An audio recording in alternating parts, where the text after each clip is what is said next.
Assalamualaikum warahmatullahi wabarakatuh. Nama saya Kofifa Tegas Ramadanis dari Fakultas Ilmu Sosial Ilmu Politik atau FISIP dari Program Studi Ilmu Pemerintahan. Di video ini saya akan mempresentasikan hasil tugas saya mengenai bentuk, rasa, dan aroma partai politik pilihan saya. Saat ini saya memilih Partai Demokrasi Indonesia atau PDIP.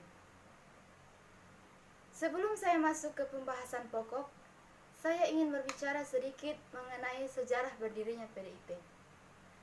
Sejarah PDIP tidak terlepas dari Partai Nasional Indonesia atau PNI yang didirikan oleh Soekarno pada 1927. Pada 22 Februari 1970, Soeharto mengundang pimpinan 5 partai politik, yaitu 1 PNI atau Partai Nasional Indonesia, yang kedua Parkindo atau Partai Kristen Indonesia, yang ketiga Partai Katolik, yang keempat IPKI atau Ikatan Pendukung Kemerdekaan Indonesia, yang kelima Partai Murba. Selanjutnya, pada 7 Maret 1970, di ruang kerja Wakil Ketua MPRS Muhammad Siregar, 5 tokoh partai politik tersebut kembali bertemu dalam rangka membicarakan pengelompokan partai. Pertemuan pun terus berlanjut dengan agenda pokok untuk penyelesaian deklarasi dan persyaratan bersama. Setelah melalui proses yang panjang, maka pada 10 Januari 1973 atau 3 tahun setelah partai politik tersebut sepakat melebur menjadi satu wadah yang bernama Partai Demokrasi Indonesia atau sekarang dikenal dengan PDI. Kongres PDI pun terus berlanjut hingga pada Kongres PDI keempat, Surjadi kembali terpilih sebagai Ketua Umum PDI secara aklamasi. Tetapi konflik dan intervensi dalam pemerintahan terus berlanjut. Akhirnya kegagalan Kongres PDI keempat tak dapat terelakkan.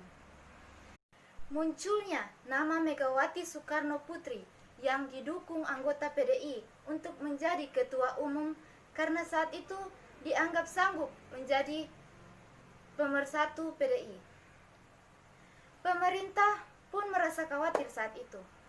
Dengan hal tersebut, pemerintah menghadang langkah Megawati dengan menerbitkan larangan mendukung pencalonan Megawati dalam Kongres Luar Biasa atau KLB.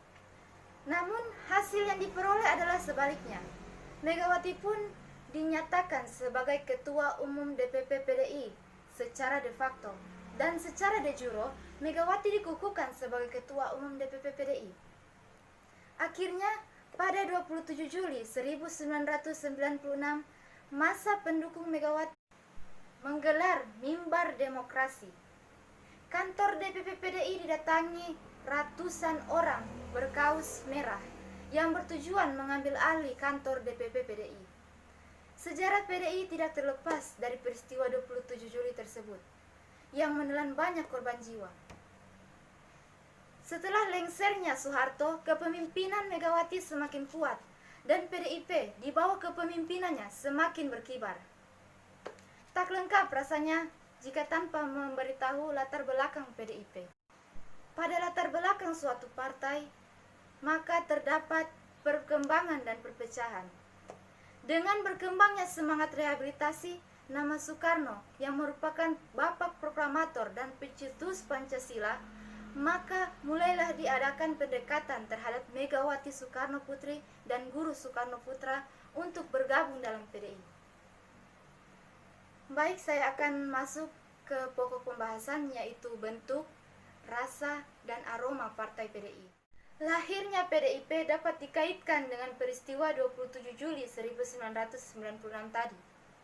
Dampak politik dari peristiwa ini adalah tampilnya Megawati Soekarno Putri di kancah perpolitikan nasional. Jadi, menurut saya, bentuk dari partai PDIP adalah partai yang demokratis dengan berpegang teguh pada prinsip dan tujuan partai. Mengapa saya mengatakan demikian? Karena dilihat dari perjuangan yang sangat panjang, Dan Partai PDI adalah salah satu partai yang bisa dibilang paling sering mengadakan kongres untuk mengantisipasi konflik dan intervensi dari dalam partai untuk mengambil keputusan yang disepakati bersama. Tujuan Partai PDIP adalah keadaan pada masa depan yang diidamkan oleh partai, dan oleh karena itu menjadi arah bagi perjuangan partai. Saya akan menyampaikan visi dan misi dari Partai PDIP. Visi PDIP berdasarkan amanat Pasal 6 Anggaran Dasar Partai yang intinya adalah sebagai alat perjuangan untuk melahirkan kehidupan berbangsa dan bernegara guna membentuk karakter bangsa berdasarkan Pancasila.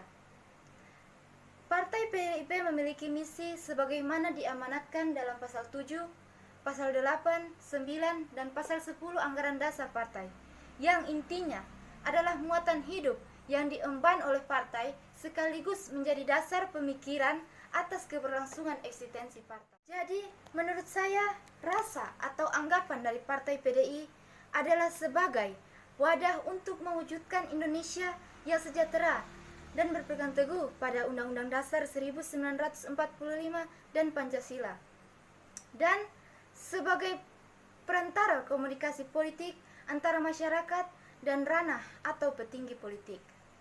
Semua itu bisa dinilai dari visi dan misi Partai PDIP. Sejak PDIP berkuasa pada 2014 melalui Presiden Joko Widodo atau Jokowi, muncullah isu mengenai adanya Partai Komunis Indonesia atau PKI yang bekerja sama dengan PDIP untuk menerbitkan rancangan undang-undang baru.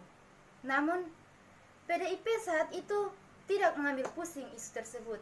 Alhasil, isu komunis yang beredar terbukti gagal tumbangkan PDIP. Menurut saya, aroma politik di PDI Perjuangan adalah partai lain atau pihak lain yang selalu ingin menjatuhkan PDI Perjuangan dengan mengaitkan PDI Perjuangan dengan isu atau partai komunis.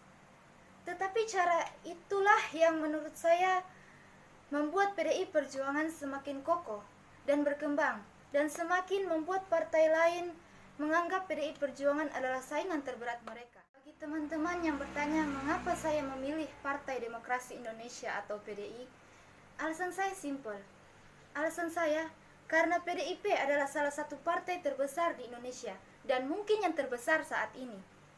Dan saya ingin kita mengetahui bahwa di balik kerasnya partai ini ada sisi positif dan panjangnya perjuangan dalam pembentukan partai ini.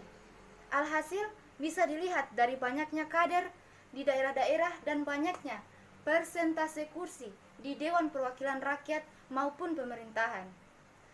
Kesimpulan saya dari pembahasan tadi adalah dengan berpegang teguh pada prinsip partai, perjuangan itu tidak akan sia-sia dan PDIP bisa menjadi contoh atau alat perjuangan untuk mewujudkan Indonesia yang sejahtera.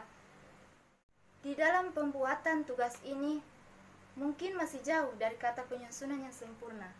Maka dari itu, kritik dari teman-teman sangat membantu dalam menyempurnakan tugas. Saatnya mewaspadai ekstremisme sedari dini, karena dari sanalah radikalisme bergenerasi. Tidak boleh ada ruang untuk ujaran yang mematikan. Pembiaran akan menyuburkan habitat kekerasan. Menolak lupa atas kebaikannya, tidak berlagak lupa dengan menggunakan mata dan telinga. Mungkin saja dia akan kalah, tapi dia bukan pencunang yang pasrah, yang menggantung sepatu sebelum pertandingan dan menunduk dalam-dalam sebelum peluit panjang. Periode terakhir amat pantas untuk dimaksimalkan dengan mewariskan pondasi yang kokoh yang tak terobohkan. Perbedaan adalah kenyataan yang nyata yang mesti diterima. Tidak ada tempat bagi kebencian di negeri yang tercinta. Pilihan memang berbeda, tapi tujuan tetap sama. Wassalamualaikum warahmatullahi wabarakatuh.